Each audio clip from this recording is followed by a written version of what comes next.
दान के विषय में सर्वश्रेष्ठ अच्छे से अच्छा करना चाहिए और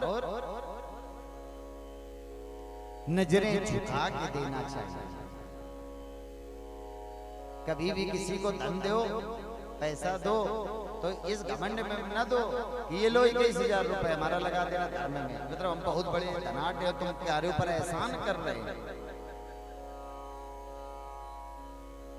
एक अपने यहाँ ऐसे संत हुए जो बहुत बड़े दानी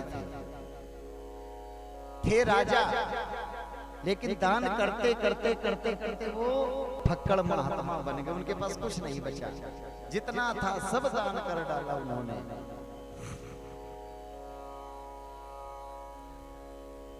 एक बार उनसे पूछा गया कि जब भी तुम कोई वस्तु दान करते हो तो नजरें क्यों झुका लेते हो? संत से किसी ने पूछा कि जब तुम दान पुण्य करते हो तो नजरें क्यों झुका लेते हो? तो उस संत ने क्या कहा पता है? उस संत ने बताया, दीनहार कोई और है, बेज रहा दिन रैन, लोग भरम हम पर करें, तासोनी चेन। देनहार कोई और है, भेज रहा दिन रहे, और लोग भरम हम पर करें, तासु नीचे नैन। वो राजा फक्कड़ बन गए दान करते करते, और जिसको भी देते हैं नजरें झुका के देते हैं। पूछा तो उसने बताया कि देता मैं हूँ, लोग शंका कर जाते हैं कि मैं दे रहा हूँ, लेकिन मैं अपनी सच्चाई जानता हूँ कि मैं खुद भिखारी हूँ। दाता एक राम, भिखारी सारी दुनिया, दाता एक राम। और जब लोग मुझे दाता समझने लगते हैं तो मुझे शर्म आ जाती है कि दाता तो मेरा मालिक है, केवल देश तो वो सकता है।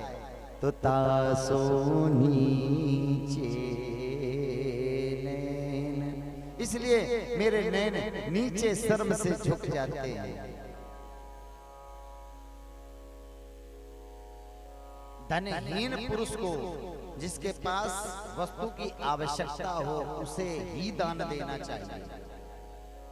जिसके पास खूब भरा रखा है, खूब पैसा है, ऐसे लोगों को दान मत दीजिए अपनी नामवरी बनाने के लिए कि लोग तुम्हारा नाम लें कि इन्होंने देखो इतना दान पुण्य किया था।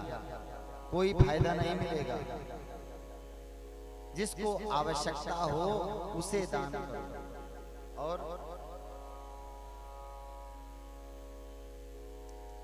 ऐसे पुरुष को दान नहीं करना चाहिए जिसके जीवन में नियम और संयम न हो।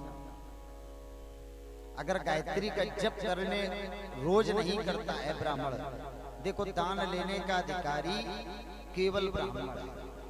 दान लेना और दान देना ये दोनों कर्म ब्राह्मण के हैं। विद्या पढ़ना और विद्या पढ़ाना ये भी कर्म ब्राह्मण के हैं। और यज्ञ करना और यज्ञ कराना ये भी दोनों कर्म ब्राह्मण के ही। लेकिन इसमें से जो दान देना लेना है ये केवल ब्राह्मण कर सकते हैं।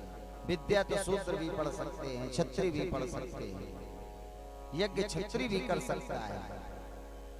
और जो ब्राह्मण अगर गायत्री का जाप नहीं करता है, ऐसे ब्राह्मण को दान लेने का अधिकार नहीं है। और जो दान देगा भी, जो गायत्री का जाप नहीं करता है ब्राह्मण, केवल सुबह उठे, धोती पहन ले, लगा लिया टीका, टांग लिया झोला, दौड़ पड़े धंधा करने के लिए, बिजनेस करने के लिए।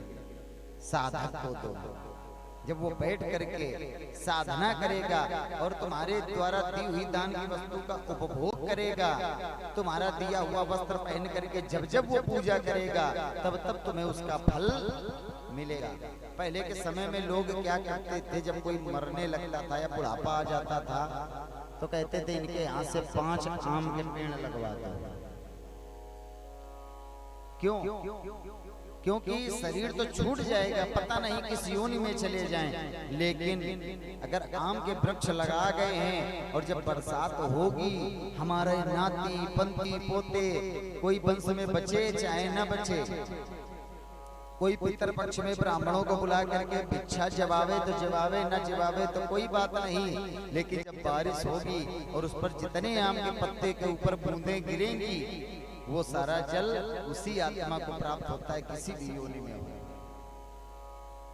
उसके जितने भी पितर हैं, उन आम के वृक्षों से होकर के जो जल की बूंदें जा रही हैं, उनके पितरों को ही प्राप्त होती हैं।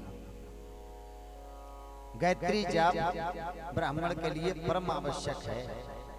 अच्छा, दान करना वाला तो ठीक है, दान कर दिया उसने, लेकिन दान हजम करना भी बहुत कठिन काम है। लेना बड़ा सरल है, किसी से पैसा ले लेना बड़ा सरल है, लेकिन उस पैसे को हजम कर पाना बहुत कठिन है।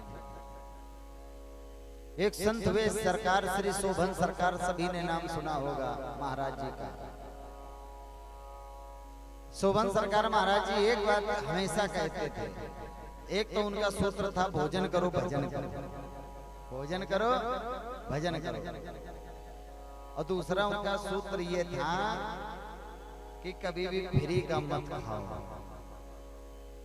जितने भी शोभन सरकार में मंदिर में, वहां पर उनके यहाँ सेवक हैं, पुजारी हैं, पब्लिक के द्वारा जो वहां मिठाई और फल पहुंचता था, वो सब वहीं के लोग पब्लिक में ही बंटवा देते थे महाराज जी। ना स्वयं खाना, ना अपने यहाँ के पुजारियों को खिलाना। क्यों? फ्री का खाओगे बुद्धि भ्रष्ट हो जाएगी। या तो फिर इतनी साधना हो, रोज गायत्री जाप करो, धर्म करो, पूजा करो, पाठ करो, तो तुम्हारी बुद्धि शुद्ध रहे। धन का दान क्या अधिकारी ब्राह्मण है, और अन्न के दान का अधिकारी प्रत्येक वो भूखा जीव है, चाहे वो पैसे वाला हो चाहे गरीब हो। अगर कोई भूखा है तो उसे पूर्ण अधिकार है अन्न खाने का।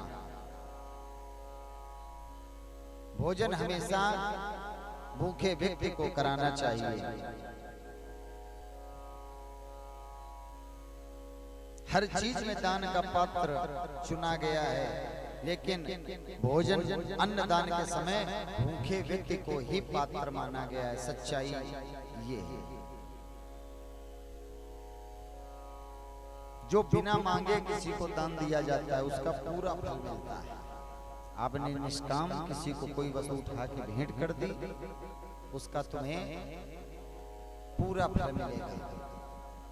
और किसी से तुमने मांगा, याचना की, और तब अगर तुमने दिया तो उसका फल आधा रह जाता है।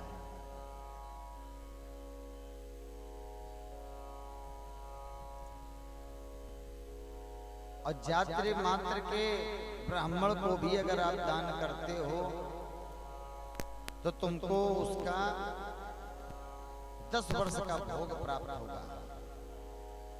सबसे अच्छा बताया गया है, शिव भक्त अगर है ब्राह्मण और अगर उसे आप दान करते हो तो 10 वर्ष के लिए उसे कैलाश में वास मिलता है। वैष्णव भक्त को अगर दान करते हैं तो ऐसे को विष्णु जी का वैकुंठ धाम प्राप्त होता है।